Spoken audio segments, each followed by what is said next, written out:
বিনিয়ে যখন করছিলাম তখন একদিকে কাটছিলাম, এটা কিন্তু এরকম ধরবা, ধরার পরে এবার টান দিবা 3 ভাগের 1 ভাগের মতো টোটাল এদিক থেকে শুরু করবে, এদিকে আটা হালকা করে প্রথমে টান দিলে একটা ঘুটি বানাবো, ঘুটি বানায় না ঘুটি, এদিকে যখন আস্তে আস্তে যাবে একটু ডিপ করার চেষ্টা করবো, তাহলে একদিন হয়ে গেল।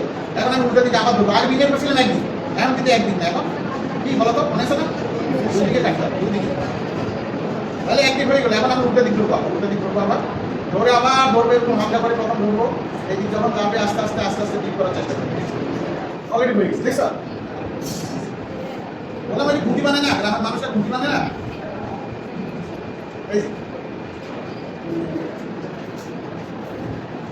তাহলে কতটুকু এই যে আগাটা একটু ফেটে গেছে, আগার পাটে কিভাবে একটু কেটে দিলাম, এই যে অলরেডি হয়ে গেছে। তাহলে টোটাল যার লেন্থ, এটার যে লেন্থ তার 3 ভাগের 1/3, তাহলে এটা যদি 15 সেন্টিমিটার হয় 5 সেন্টিমিটার, এটা যদি 12 সেন্টিমিটার হয় 4 সেন্টিমিটার, অর্থাৎ 1/3 তুমি কাটবে। তাহলে এটা তোমরা তো কাটার সময় যদি থাকলাতে দিয়ে যায়, যদি স্পিডের হয়ে যায় ভেঙে যায়, তাহলে আর হবে না, দিবে একদম ইনটেক থাকবে, যত ফ্রেশ থাকবে ইনটেক থাকবে অত ভালো।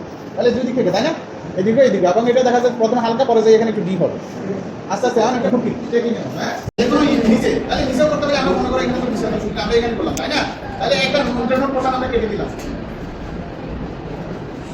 বুঝতে পারছেন কিনা, ইন্টারনাল পোর্শন, তাহলে একটা নোড়া পিছনের উপরে, এবং মিডল পোর্শন যতটুকু সম্ভব লোয়ার পাটে করা ভালো, হ্যাঁ একদম আগাতে তো সবুজ থাকতে করা যাবে না, আবার লোয়ার বেশি লোয়ার হবে শক্ত, তাই না, তার মানে একটা লোয়ার একটা উপরে, যে জায়গা থেকে মিডল পোর্শন হতে পারে, তাহলে এখানে যাই আমরা কি করবো, এটা শুরু লাগবে।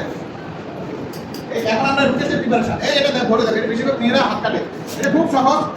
আচ্ছা এখানে যদি তুমি এই যে মাঝখানে যদি ধরো, এই মাঝখানে মিডল পোর্শন এই মাঝখানে যদি ধরো, এটাকে বলে প্লেট গ্রাফটিং, তাহলে একটা মালিকে কিন্তু নিত্যনতুন অনেক কিছু আবিষ্কার করে। তুমি যদি মাঝে কাটো প্লেট গ্রাফটিং, এটা কিন্তু পার্সেন্ট সাকসেস পাও। আর যদি 1/3 কাটো, একটু মোটা আছে 1/3 কাটলা, এমিয়ান কোথা থেকে থাকে, মাথা দিয়ে, তাহলে 1/3 যদি কাটো percent success is high, it is non modified plate grafting. যদি মাঝে করো প্লেট গ্রাফটিং, আর যদি 1/3 প্লেট তবে করো, তাহলে এটা কি হবে, মডিফাইড প্লেট। এই সবচেয়ে ইন্ট্রোডিউস বাই আবার নার্সারি মানে দেখছি যে আসলে মাঝখানে যদি জোড়া লাগে কম, তখন ওরা এক পাশে থেকে কাটে, 3 ভাগের 1 পোর্শনে কাটে, তখন এটা বলা হয় মডিফাইড প্লেট। তাই আমরা প্লেট গ্রাফটিং করি, তাহলে মাঝখানে এটা ধরবা, ধরার পরে এই যে এইভাবে দেখো, যে আঙুলটা এদিকে চাপ দিবা, নাহলে তোমার হাত কাটবে, খেয়াল করো। তাহলে এই যে আঙুলটা আমরা চাপ দিলাম, এই যে এইভাবে চাপ দিলাম, আঙুল দিয়ে চাপ দিলাম, আস্তে করে কতটুকু একটু জায়গা, ওই আগের মতো কত 4 থেকে 5 সেন্টিমিটার, একটু বেশি কাটলে কোনো সমস্যা নাই, 4 to 5 সেন্টিমিটার আমরা কেটে দেবো, তাই না, বুঝছো কিনা, 4 to 5 সেন্টিমিটার এটা। তাহলে মাঝখানে যদি কাটো প্লেট, আর যদি 1/3 কাটো মডিফাইড প্লেট, তাহলে আমরা প্লেট গ্রাফটিং করছি। দেখো মিডিয়ালে কিন্তু বাধা খুব সমস্যা, বাধার সময় দেখা যাচ্ছে ডিসপ্লেসে, আর এটাতে দেখো যে বাধাটা এত সব এখানে যদি দেখো, এই যে এখানে যদি দেখো এখানে দিলে এই টোটালি কিন্তু এমনি আটকে আছে, বুঝছো কিনা, যে এখন তুমি একটু ধরলাম কি সুন্দর জোড়া লেগে যাবে, বুঝছো কিনা, যে এইভাবে ধরলাম। আচ্ছা এখানে একটু হিসাব আছে, খেয়াল করো, যদি এই root stock and scion same diameter হয়, root stock and scion same diameter যদি হয়, তাহলে তুমি মাঝখানে দিতে হবে। আর যদি দেখা যাচ্ছে ইটসে কি thinner than the root stock, তখন তুমি একটা সাইড লাগাই দিবে, আরেকটা সাইড না লাগবে কোনো সমস্যা নেই, একটা সাইড লাগাই দিবে, তাহলে একটা সাইড এনশিওর করবা, আরেকটা সাইড যদি না লাগে সমস্যা নেই, আর যদি সমান হয়ে যায় দুটো সাইড এমনি লেগে যাবে, তাই না। তাহলে আমরা যেটা করবো, তাহলে এখানে যে আমরা এই যে দেখো, এটা খুব সুন্দরভাবে এইভাবে ধরবো, বুঝছো কিনা, এই যে হ্যাঁ এই যে দেখো এইভাবে ধরবো একদম কাছাকাছি।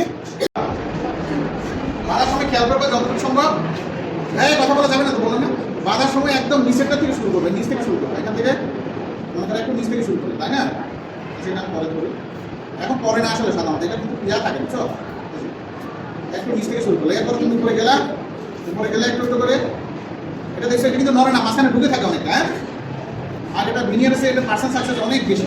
তাহলে এভাবে আসতে থাকলা একটু চাপ দিলা, শোনো, এটা কিন্তু আমাদের নার্সারি ম্যানরা কিন্তু আবিষ্কার করছে। যদি তুমি এই ফিতাটাকে টানতে মাথা পর্যন্ত নিয়ে যাও, তাহলে উপরে কভার করাইতে হবে, তাহলে কভার ধরতে হবে, টানতে আমি মাথা পর্যন্ত নিয়ে গেলাম, এটা যে টার্মিনাল বার অবশ্যই ছিল আমার নষ্ট হয়ে গেছে, যাই হোক টার্মিনাল বার এই পর্যন্ত যদি নিয়ে যায়, তাহলে আর কিন্তু ভেলিং উপরে পলিথিন কভার করাইতে হবে, যদি আমরা পলিথিন কভার করাবো, তাহলে এখান পর্যন্ত আমি গেলাম, যাওয়ার পরে এটা এই যে দেখো এই জায়গাটাতে একটু প্রেসার, এরপরে একটু পিতার শক্ত এটা ভিতরে দিয়ে দেখো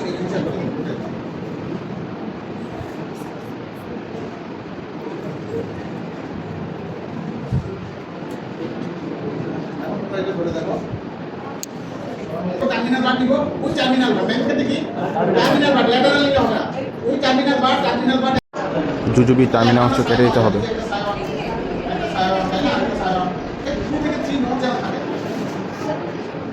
2 to 3 নোট থাকতে হবে। এখানে কিন্তু আগে বললাম টার্মিনাল বার হবে না, terminal bar not allowed, in case only mango and star gooseberry or বলে এই দুই কেসে অথবা সেপোটা তিনটা কেসে টার্মিনাল বার, তাহলে সেপোটা ম্যাঙ্গো স্ট্র্যাটেজি চার বুঝবে দুই টার্মিনাল বার। আর আর আলাদা যতগুলো আছে অরেঞ্জ পোমেলো তাই না জুজুবি এগুলো সবচেয়ে ল্যাটারাল বার। তাহলে আমি ল্যাটারাল অংশ দিলাম তাই না, কি দিলাম ল্যাটারাল। তাহলে এখানে সেম অবস্থা দুদিকে কাটো, দুদিকে কাটো, এদিকে কাটবা। অ্যাপেল পিয়ার এগুলো সবগুলো ল্যাটারাল বার, অ্যাপেল পিয়ার নাশপাতি হ্যাঁ ক্যারামুলা ঠিক আছে। তারপরে হচ্ছে তোমার লটকন বার্নিশ গ্রেপ তাই না, এগুলো সব ল্যাটারাল বার। তাহলে এখন তুমি এটা দুই দিক থেকে কাটো। তাহলে এখানে আমি শুরু করলাম আগের নম্বর, প্রথমে দিলাম হালকা করে দিকে টান দিলাম, এদিকে এদিকে আসবো ওদিকে আসবো, আস্তে আস্তে যখন নিচে যাবে এগুলো কাটে কষ্ট আছে শক্ত সোজা করে ধরবো। তাহলে একটা দিকে কাটা দিল, এখন আমার দুটো দিকে কাটবো ধরবো, এগুলো হালকা করে প্রথম হালকা করে এদিকে যখন আসবে তাহলে ঠিক হয়ে গেছে বুঝছো। তাহলে এটা দেখা যাচ্ছে সবাই রুটিন মতো হ্যাঁ ল্যাটারাল অ্যাপেল পিয়ার ক্যারামবুলা জুজুবি সব লেখাতে ল্যাটারাল, এই দুই দিক থেকে রুটিন মতো হ্যাঁ।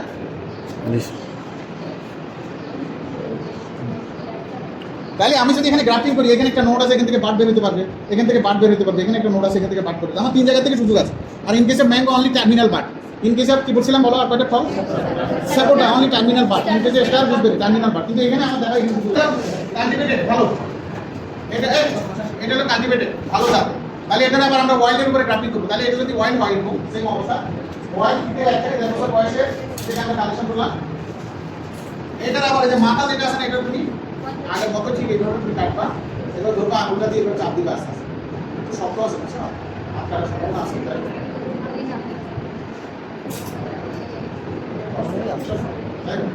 সমস্যা নেই। এটা কিন্তু মোটিভেট হয়ে গেছে, এই যে একপাশে কাটছে অনেকটা মোটিভেট হয়ে গেছে, একদিকে হচ্ছে মোটিভেট সমস্যা নেই। এরপর তুমি এটা রেখে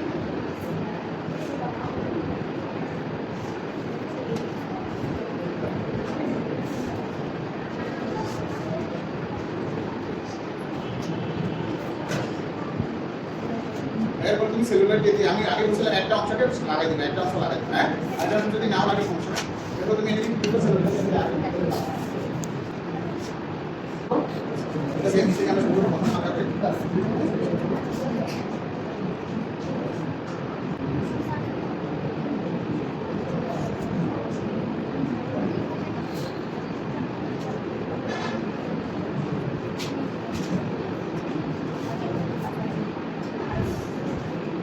আমার সময় টান দিতে হালকা করে হ্যাঁ, এটা দিকে যে একটু সুন্দর হয়ে যায় এমনভাবে বাতা যেন টাইট হয়ে যায়, মিডিয়াম লেয়ার একটা সাথে যেন ভালোভাবে লেগে যায়।